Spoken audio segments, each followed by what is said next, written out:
Hello guys, ഇന്ന് ഞങ്ങൾ എല്ലാവരും കൂടെ റെഡിയായിട്ട് ഞങ്ങൾ മൂന്നുപേരും ഒരേപോലത്തെ ഡ്രസ്സൊക്കെ ഇട്ട് നമ്മുടെ ക്രിസ്മസ് ലൈറ്റ്സ് കാണാൻ വേണ്ടിയിട്ട് സിറ്റിയിലേക്ക് പോവുകയായിരുന്നു.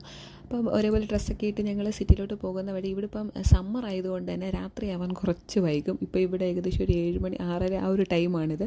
അപ്പം കുറച്ചുകൂടി രാത്രിയായിട്ട് സിറ്റിയിലേക്ക് പോകാമെന്ന് കരുതി ഞങ്ങൾ പോകുന്ന വഴിക്ക് ഒരു ബീച്ചിൽ കയറി അവിടെ കുറച്ച് സമയം സ്പെൻഡ് ചെയ്ത് ഞങ്ങളുടെ കുറച്ച് ഫ്രണ്ട്സും കൂടെ വരാനുണ്ടായിരുന്നു. അവരെ അവിടെ ഞങ്ങൾ കുറേ സമയം വെയിറ്റ് ചെയ്തിരുന്നു. അപ്പം അതിനടുത്ത് തന്നെ കുറേ പാർക്കും, ഇത് മിഷൻ ബേ ബീച്ചാണ്. ഈ ബീച്ചിൽ ഇതിന് മുമ്പും വന്നിട്ടുണ്ട്. പക്ഷേ ഇതൊരു അടിപൊളി, ഇപ്പോൾ ന്യൂസിലൻഡിൽ വന്നതിന് ശേഷം ഓരോ ബീച്ചിലും ഓരോ വൈബാണ്. അപ്പോൾ ഞങ്ങൾ ഈ ബീച്ചിൽ പോയിട്ട് ഇവിടെ അത്യാവശ്യം ക്രൗഡഡ് ആണെങ്കിലും നല്ല ഭംഗിയാണ്. ഒരു വാട്ടർ ഫൗണ്ടനൊക്കെ ഉണ്ട്. ക്രൗഡഡ് ആണെങ്കിലും ഭയങ്കര ഇഷ്ടമാണ് അവിടെ പോയി കുറേ സമയം ഇങ്ങനെ ഇരിക്കാം. ഞങ്ങളങ്ങനെ അവിടെ ഇരുന്ന് കുറച്ച് റീൽസ് ഫോട്ടോസ് ഒക്കെ എടുത്തു. അപ്പോഴത്തേക്ക് ഏകദേശം രാത്രിയായിട്ടുണ്ടായിരുന്നു. അപ്പോൾ ഞങ്ങൾ വെയിറ്റ് ചെയ്തിരുന്ന ഞങ്ങളുടെ ഫ്രണ്ട്സ് എത്തി. ഞങ്ങളങ്ങനെ അവിടെ നിന്ന് നേരെ ഞങ്ങൾ ഓക്ലൻഡ് സിറ്റിയിലോട്ട് പോകുകയായിരുന്നു. ഞങ്ങളുടെ മെയിൻ എയിം ആ ക്രിസ്മസ് ട്രീ കാണാൻ വേണ്ടിയിട്ടായിരുന്നു.